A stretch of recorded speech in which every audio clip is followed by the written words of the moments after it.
Good day, everyone. Welcome to our discussion on the war in Ukraine and what Spirit of America is doing to save lives and help Ukraine win.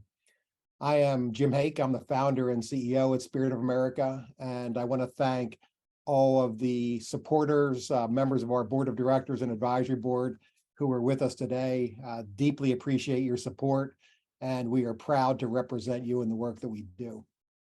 For those who don't know us, Spirit of America is a privately funded 501c3 nonprofit, and we work alongside U.S. troops and diplomats all over the world to help them defend freedom and strengthen the front lines of democracy. And we work to show the world America at our very best. We're the only organization that has an agreement with the Department of Defense that allows the U.S. military to collaborate with us, receive assistance, and provide logistical support. And that relationship has been critically important in what we've been doing to help Ukraine. We've been active in Ukraine since 2014, and we understand very well that what happens in Ukraine will have consequences for generations. So our focus is doing everything we can with citizen support to help Ukraine win and save lives. If you were looking at a way to help Ukraine win that is compliant, accountable, legal, and tax deductible, we're the place to come.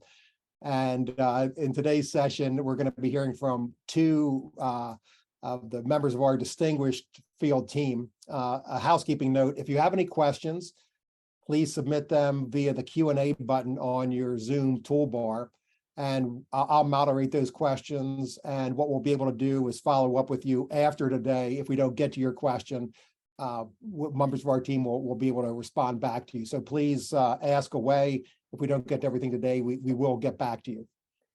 So there are two parts. First, Matt Dimmick on our field team, is going to be giving an assessment of the war in Ukraine, and Colleen Denny will give an overview of what we're doing to help Ukraine win. So I'll introduce Matt first. Matt has been on our team about a year and a half. He's a retired Army colonel, and his last position was as Russia director on the America's National Security Council. He was a senior advisor, principal advisor to the president on Russia. He was the Russia director at the National Security Council 2019 to 2021.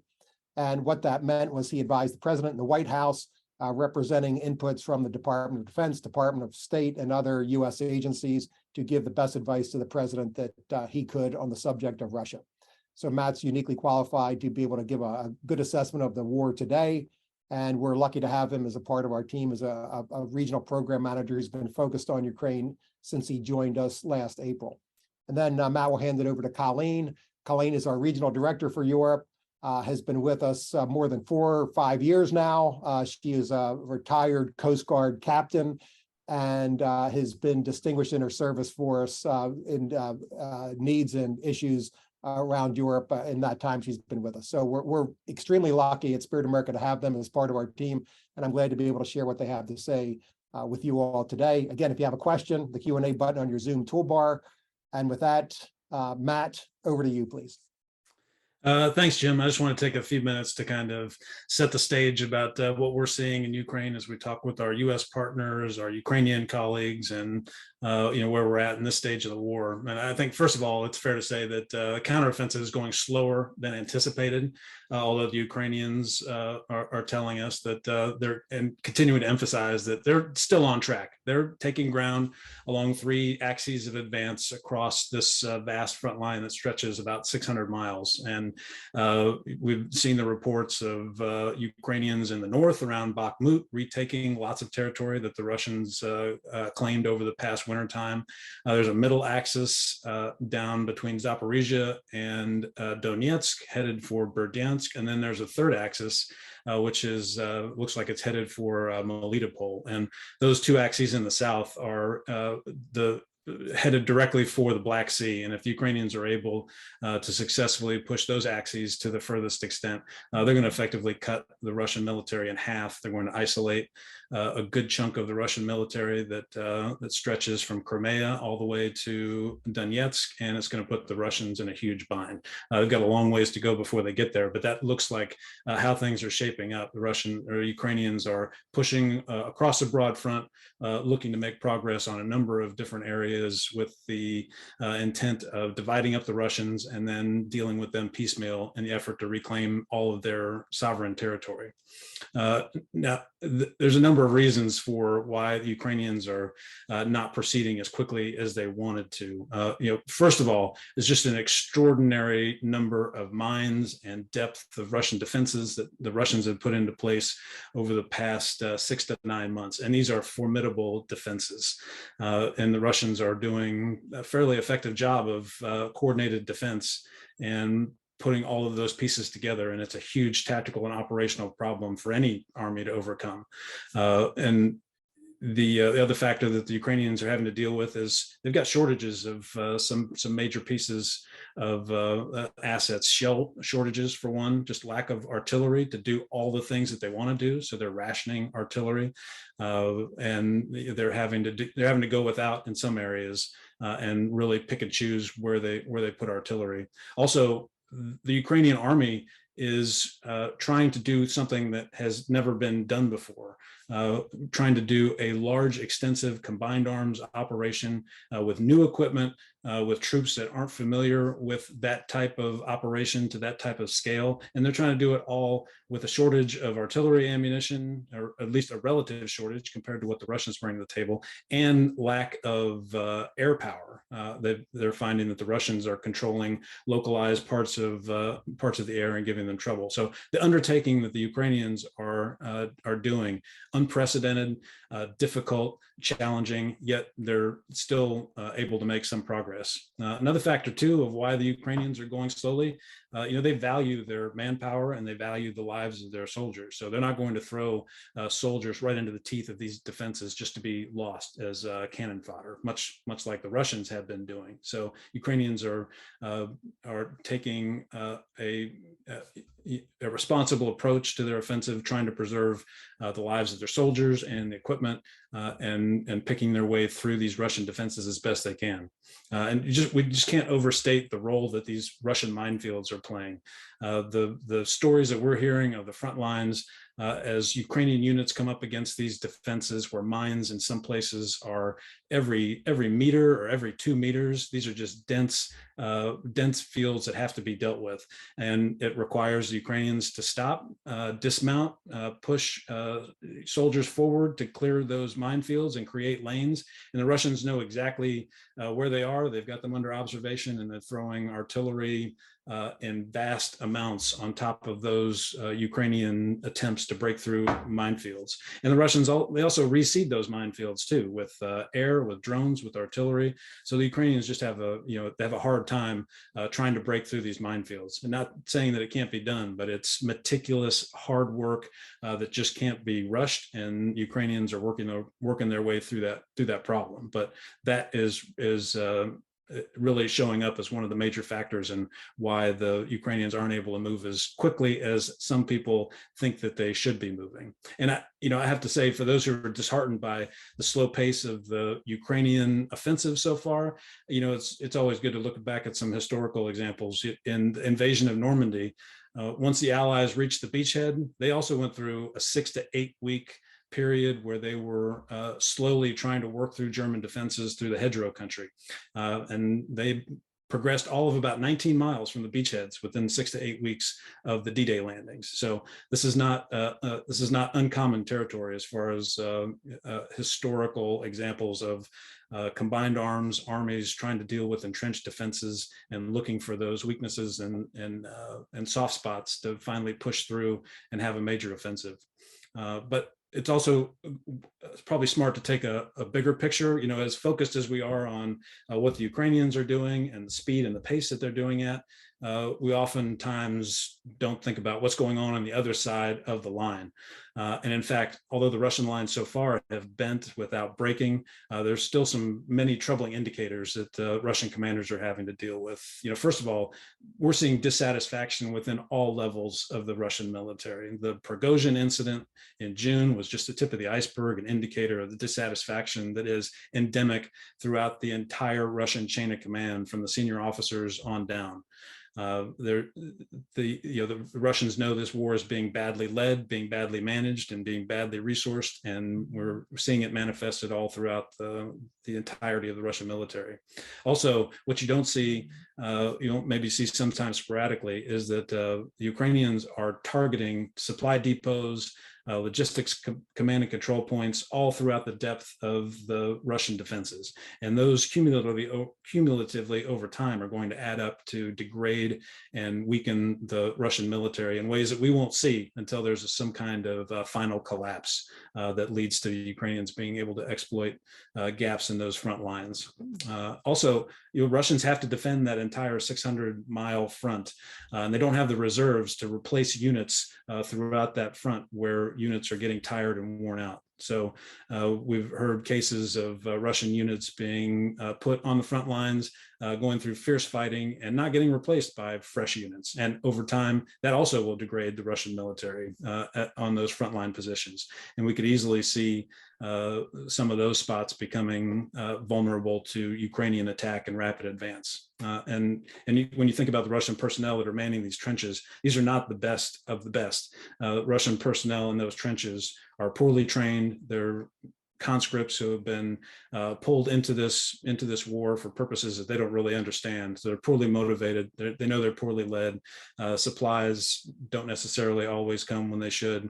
And they're also accompanied by tens of thousands of conscripts that have been pulled out of jails and thrown into the front lines as cannon fodder. So Russians have an enormity of problems on their own, and they're not a healthy army by any stretch of the imagination. This is an army that's highly vulnerable to being degraded, hollowed out, demoralized, and demoralized in ways that could create large pockets of collapse anytime that the Ukrainians are able to continue maintaining the pressure and seizing opportunities for those gaps.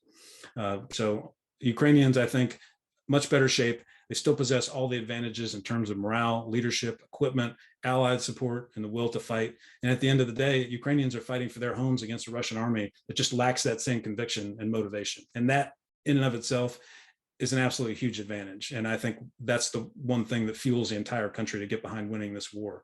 All of our trips that we've taken to Ukraine, one thing that has always stood out and remained consistent is ironclad Ukrainian resolve to see this conflict through to the end. That we've been told that even if the equipment flows slow down, even if the ammunition runs dry, even when the losses mount, the Ukrainians still plan on fighting to the bitter end, and they'll do it with whatever they have on hand.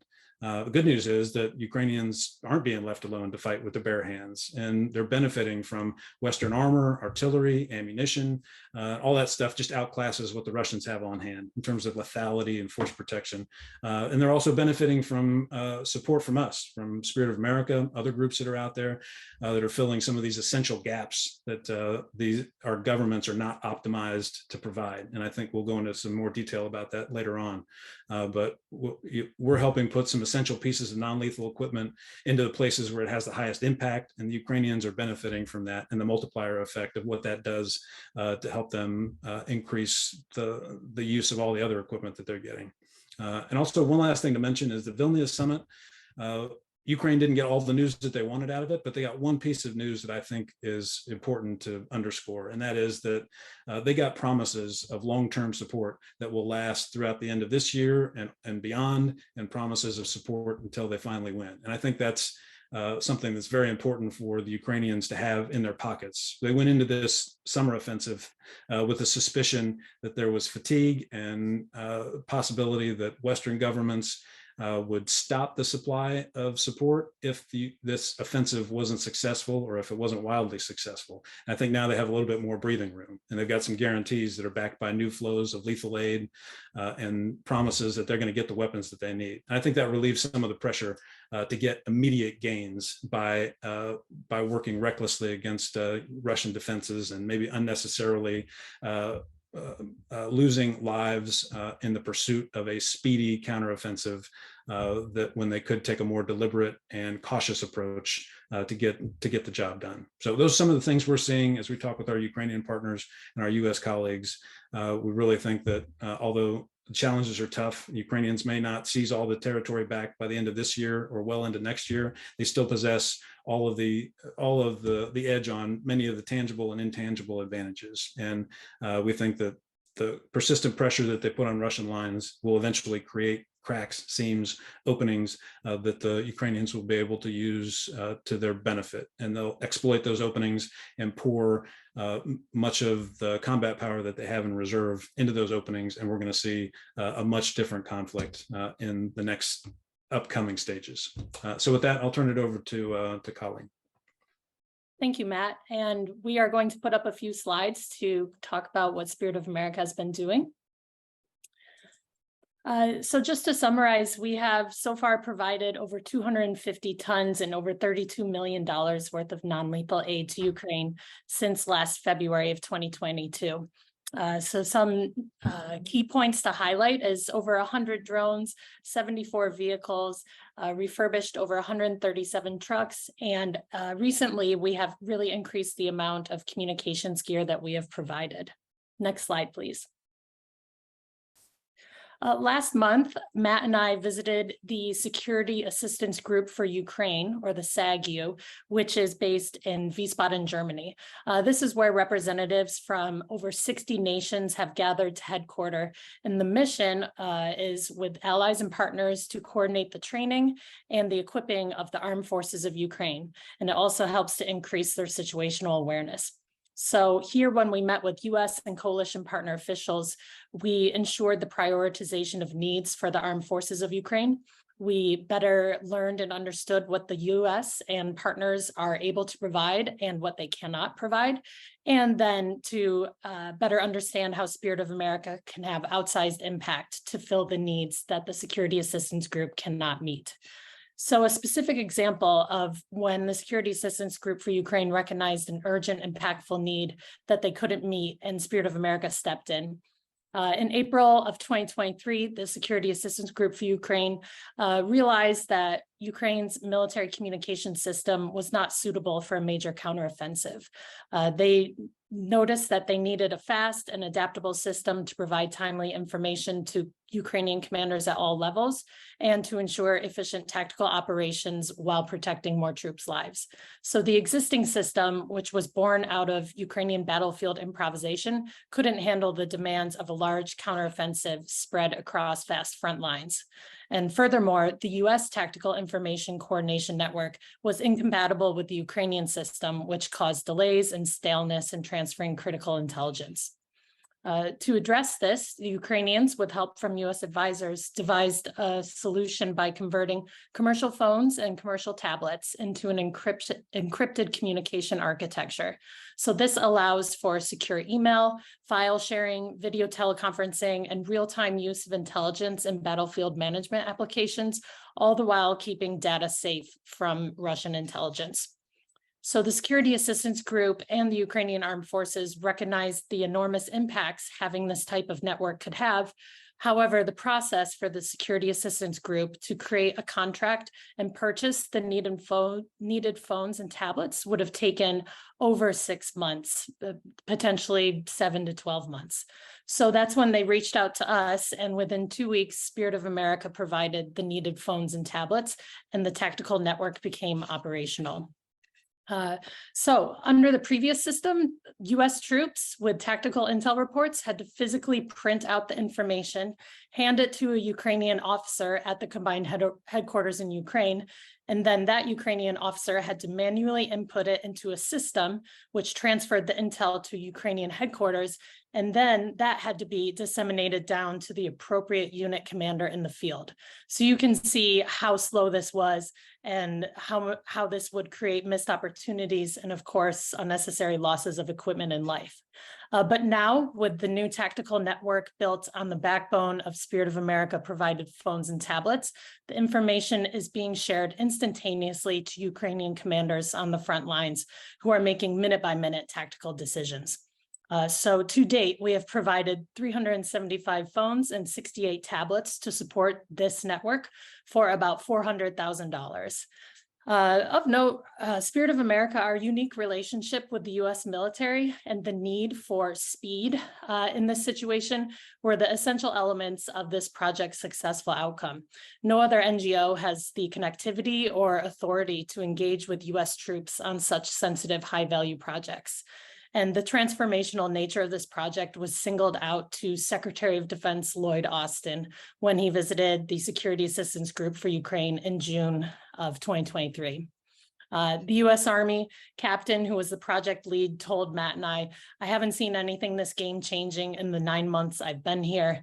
And the Brigadier General Chief of Staff at the Security Assistance Group for Ukraine told us that we move at shocking speed.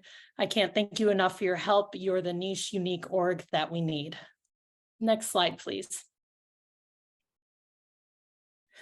To date, Spirit of America has provided over 100 surveillance drones to the Ukrainian Special Forces and to specific elite UAV units. So if you're asking why are drones so important, quite frankly, they are redefining warfare. The Ukrainians primarily use the drones for reconnaissance, and that is one of the reasons why they often seem a step or two ahead of Russians on the battlefield. They've also been using drones for directing artillery fire, and in many cases, they are also building and using drones to conduct direct attacks on the Russian infantry. Of course, the Russians are fighting back with electronic jamming that cuts the signal between the Ukrainian drone operator and their drone, or they try to shoot them down. So attrition is a constant problem for drones, and that's why it's important for us to continuously and consistently provide drones to Ukraine.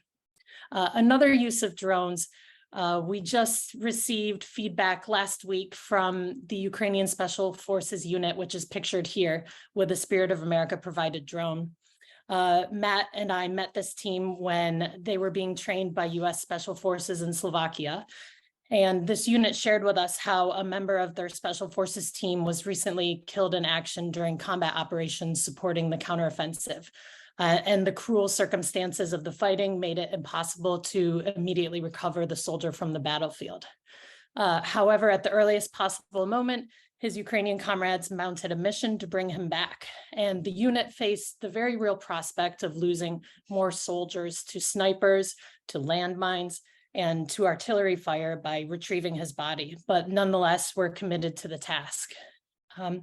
Instead of maneuvering blindly to the location, the unit flew a Spirit of America provided drone to evade pervasive Russian counter-drone efforts. And with the drone, they mapped out the safest covered and concealed route to their fallen comrade. A patrol then used that route to successfully recover the fallen soldier's body without suffering any additional casualties. So the significance of the drone in this story cannot be overstated. Without it, the mission to retrieve their fallen comrade would have been perilous and a deadly gamble. And the drone's ability to evade Russian counter-drone efforts and to map out a safe route proved to be the key to their success. And so, of course, this ensured the fallen soldier was not abandoned to the ravages of war, and it allowed him to be returned with dignity, wrapped in the Ukrainian flag to his family. Next slide, please. And a new project that we have recently launched here is to support the manufacturing of decoys. So decoys have been used by militaries for centuries, notably in World War II and Operation Fortitude, during which Allied forces created a fake decoy army in England to deceive the Germans about their true intentions to attack further west in Normandy.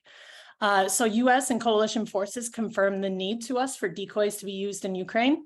However, they are not able to provide any or as many as need to be provided because they are, of course, prioritizing lethal aid. So we are currently executing a project to buy Ukrainian-made decoys that will imitate various pieces of equipment, which the Ukrainian General Staff will employ along the front lines. And you can see one pictured here. So this will result in not only deception to enable Ukrainian movements and to blunder Russian planning, but it will also waste Russian munitions and save Western donated equipment and, of course, save Ukrainian lives. So, for example, an American M2 Bradley costs $5.5 million to build, and it carries 6 service members. A decoy M2 Bradley built in Ukraine costs $7,000 to build, and it, of course, has no crew. So we are providing up to 160 decoys of various equipment. However, hundreds more are needed. All the decoys we are procuring are being built in Ukraine, and the manufacturers come from various backgrounds. One of the manufacturers used to build rock climbing walls.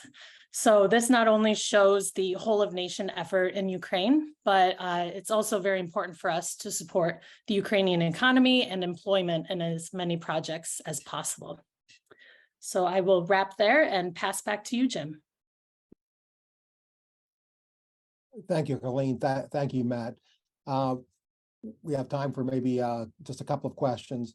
What changes in Russian tactics have our Ukrainian partners observed, and how is this changing the aid and assistance that Spirit of America is providing? Yeah, I think I can answer that briefly. It's, the Russians have learned from their initial failures. So they have, especially in the defense, they've gone back to their doctrine and they've used that doctrine to great effect. So Ukrainians are having to figure out how to tackle that doctrine with the resources that they have. The major thing that they are up against is electronic warfare. And that's the Russians' ability to jam and interfere with their communications, their radio communications, and the communications with their drones. And that is a cat and mouse game that's been playing out over the course of months. And the Ukrainians, when they figure out how the Russians are using electronic warfare one way, they find countermeasures. The Russians are responding, and then the Ukrainians are trying to stay one step ahead. So they're constantly evolving on that front, and that's been one of the major pieces that the Ukrainians have had to try to solve to take away a Russian advantage. And thank you, Matt.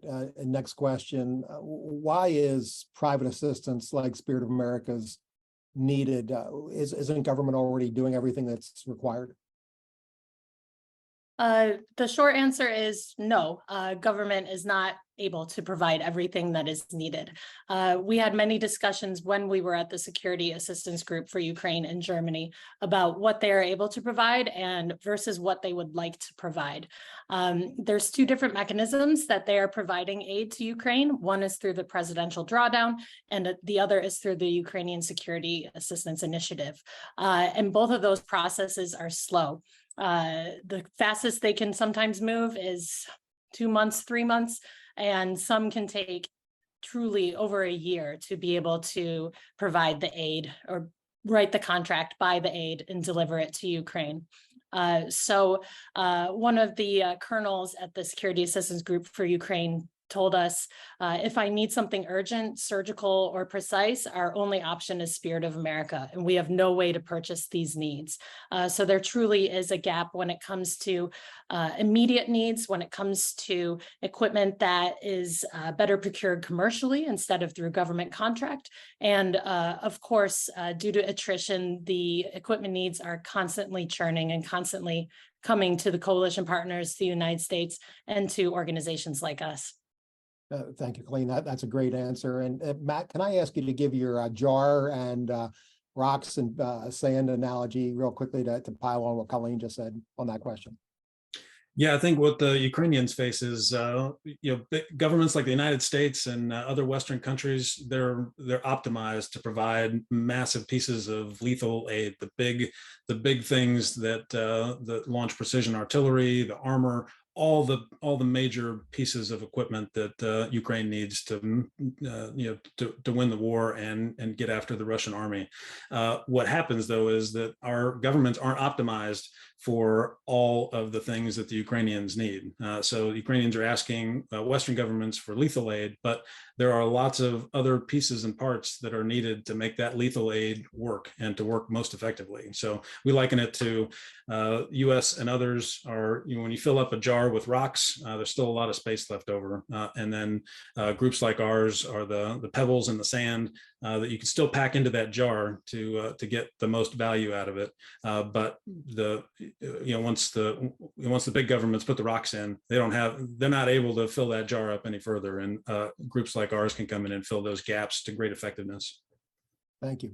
And Colleen, just quickly, what are the top 3 needs that Spirit of America is working to meet today and in the next month?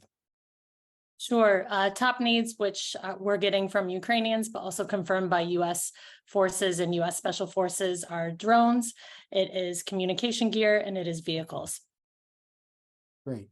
Thank you. We are at time. So for those who asked questions that we didn't get to, we'll get back to you. Thank you for your questions.